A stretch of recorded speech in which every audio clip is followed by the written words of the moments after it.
देखिए, हम आज हम सबने इसलिए वॉकआउट किया कि जो प्राइम मिनिस्टर अपना राष्ट्रपति अभिभाषण पर जो भाषण दे रहे थे, उन्होंने कुछ गलत बातें सदन को बताई, गलत झूठ, और उनकी आदत है कि झूठ बोलना, लोगों को भ्रमित करना और जो सत्य के जो विरोध में बात करना, ये उनकी आदत है। और मैंने सिर्फ उनको इतना ही पूछा कि जब वो संविधान के बारे में बोले कि आज लोग संविधान के लिए बचाने के लिए डंडोरा पीट रहे हैं, ऐसी बात उन्होंने कही, तो हमने ये कहा, देखो संविधान तो आप नहीं बनाए, संविधान के आप विरोधी थे, इसीलिए मैं वो क्लैरिफाई करना चाहता हूं कि कौन संविधान के फॉर थे, कौन संविधान के खिलाफ थे, किसने संविधान बनाया, किसने संविधान के खिलाफ बात किया, वो मैं उनके सामने रखना चाहता था। मैं ये रखना चाहता था कि उन्हीं के पेपर में आरएसएस के जो मुखपत्र है ऑर्गेनाइजर 30 नवंबर 1949 में अंक में संपादकीय में लिखा था, ये ऑर्गेनाइजर तो ऑथेंटिक पेपर है उनका, ये उनका ऑफिशियल पेपर है, उसमें ये लिखा गया था, भारत के इस नए संविधान की सबसे बुरी बात यह है कि इसमें भारतीय कुछ भी नहीं है, प्राचीन भारत के अद्भुत संवैधानिक विकास के बारे में इसमें कोई जिक्र ही नहीं है। आज तक मनुस्मृति में दर्ज मनु के कानून दुनिया की प्रशंसा का कारण है। ये किसने कहा? ये ऑर्गेनाइजर ने, आरएसएस ने, जनसंघ के जो लोग थे उस वक्त उन्होंने कहा, और वे स्वयं स्फूर्ति आज्ञाकारित और अनुरूपता पैदा करते हैं। हमारे संवैधानिक विशेषज्ञों ने ये बात निरर्थक है। उन्होंने ये कहा कि यहाँ तक जो कॉन्स्टिट्यूंट असेंबली के मेंबर से किए हैं ये गलत है। उन्होंने उस वक्त अपोज करके इस संविधान को उन्होंने नकार दिया था, और आज उसकी रक्षा की खुद बात करते हैं और हमारे को बोलते हैं कि हम संविधान विरोधी है। अरे खुद विरोधी है, जन्मता ही विरोधी है, शुरू से विरोधी है। इसको जब इसका जन्म शुरू हुआ उस दिन से इन्होंने बहुत से पुतले जलाए, अंबेडकर के, नेहरू जी के पुतले जलाकर रामलीला मैदान में उन्होंने ये सब काम किया। आज ये बोल रहे हैं कि हम संविधान के विरोधी हैं। संविधान बचाओ हम इसलिए बोल रहे हैं क्योंकि इसमें आरएसएस की मंशा क्या है, जनसंघ की मंशा क्या थी और बीजेपी की आज जो मंशा क्या है ये। और बार बार ये भी कहते हैं कि बार बार ये भी कहते हैं बाबा साहब अम्बेडकर को इन्होंने इज्जत नहीं दी, उन्होंने सब कुछ उनको हरा दिया। ऐसी गलत बातें यहाँ पर भी कही गई, वहां पर भी वो कहे। कल हमारे नड्डा साहब ने वहां भी कहा, अब ये भी यहाँ कहेंगे। फिर भी मैं आपको बताना चाहता हूँ, ड्राफ्टिंग कमेटी के चेयरमैन बाबा साहब अम्बेडकर ने अपने शब्दों में कहा है कि मुझे बहुत आश्चर्य हुआ था जब प्रारूप समिति ने मुझे अपना अध्यक्ष चुना। सुन रहे हैं आप?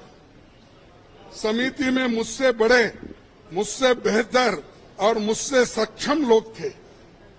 ये कांग्रेस पार्टी के अनुशासन का ही कमाल है की प्रारूप समिति संविधान सभा में संविधान को हर धारा और हर संशोधन के बारे में निश्चित जानकारी के साथ प्रस्तुत कर सकी। कौन करे? कांग्रेस वाले करे। और इसको बाबा साहब अम्बेडकर ने कहा और ये कहते हैं इन्होंने विरोध किया, उन्होंने ये किया, उनका अपमान किया।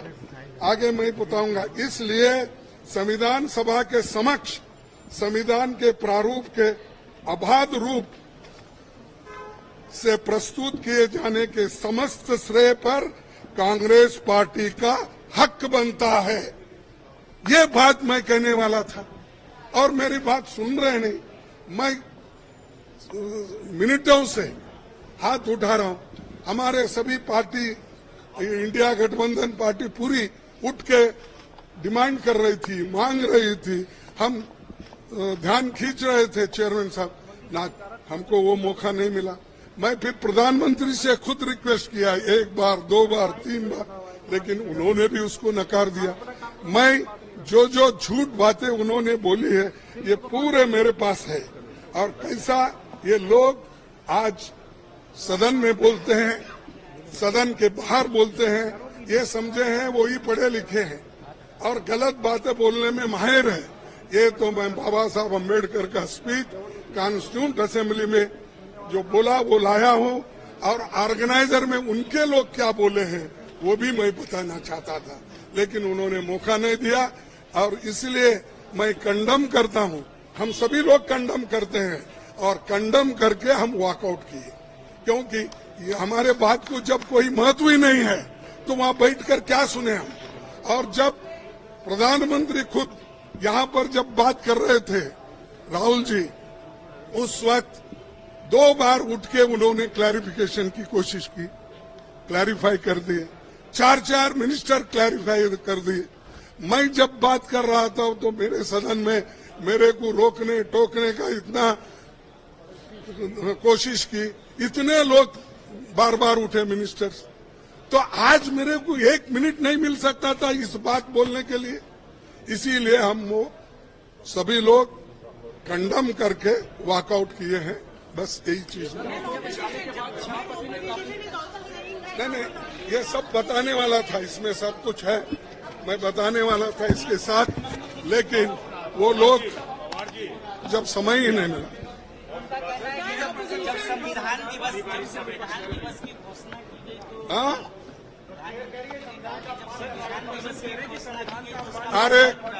अरे 26 जनवरी ये तो संवैधानिक घोषणा है। उन्होंने क्या घोषणा करते हैं? जो बाबा साहब अम्बेडकर ने खुद माना है उसको पहले घोषणा करने की, अपने प्रचार के लिए वो कर सकते हैं। नहीं, अब देखिए, अब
बंद करो,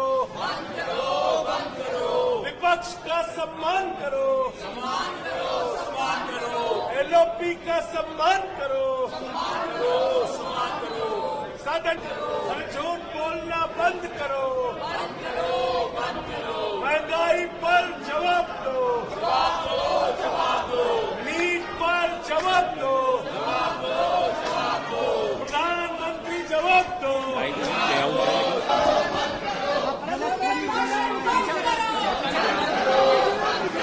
झूठे